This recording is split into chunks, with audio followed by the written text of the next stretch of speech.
Emma. Ça va Max? Ça va et toi? Bah très bien. On est très proches. J'espère que tu t'es lavé les dents. Regarde, j'ai rien après là-dedans. Non, ça va. Est-ce que tout a commencé avec la chanson que tu as fait sur le net? Oui. Oui, tout a commencé avec Ce soir tu vas prendre, la chanson qui est un sketch du spectacle que j'ai foutu sur internet pour faire parler du spectacle et c'est ce qui m'a fait connaître des gens un peu et qui a commencé à intéresser des gens pour venir voir mon spectacle. C'est quoi la recette pour faire un buzz?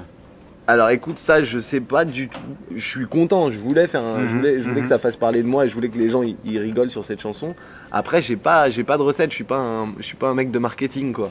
Donc j'étais content de voir qu'un truc qui me faisait marrer, ça faisait marrer aussi plein de gens.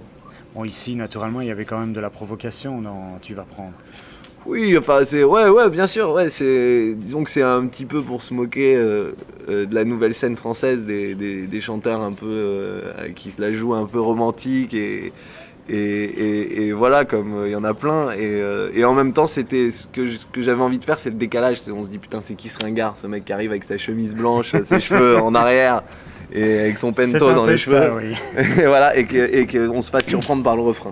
Voilà, c'était ça qui me faisait marrer. Et est-ce que du coup, tu t'es dit, bon, ben, je vais utiliser ce moyen-là et refaire d'autres vidéos? J'ai vu une vidéo avec tes grands-parents. Ouais.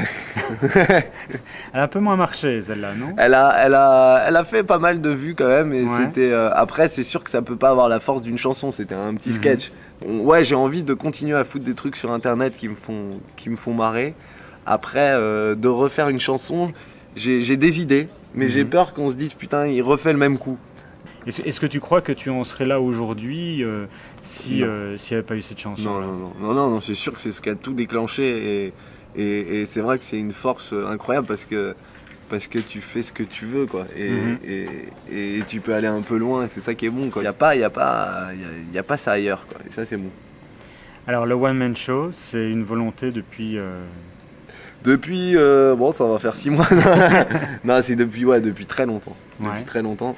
Après, tu sais, au début, t'as pas les. Enfin, il faut des couilles. Enfin, il faut pour un moment se dire putain, je vais monter sur scène tout seul pendant 1h30 et c'est moi qui vais faire marrer les gens. Il faut avoir un espèce de truc un peu melonesque, tu vois. Si j'avais pas eu un pote qui m'avait poussé, qui m'avait aidé à peaufiner un peu mes vannes, à structurer, je l'aurais pas fait.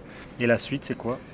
Et la suite, c'est de continuer ce spectacle, de l'améliorer parce que moi je le change tout le temps. Et bon, il y a un moment où je vais m'arrêter, hein, où je vais dire c'est le bon. Mais tant que je pense qu'il est améliorable, je l'améliore. Toi, t'aimes pas les one man shows? Si. J'adore ça. Il y a des gens qui disent j'aime pas rire.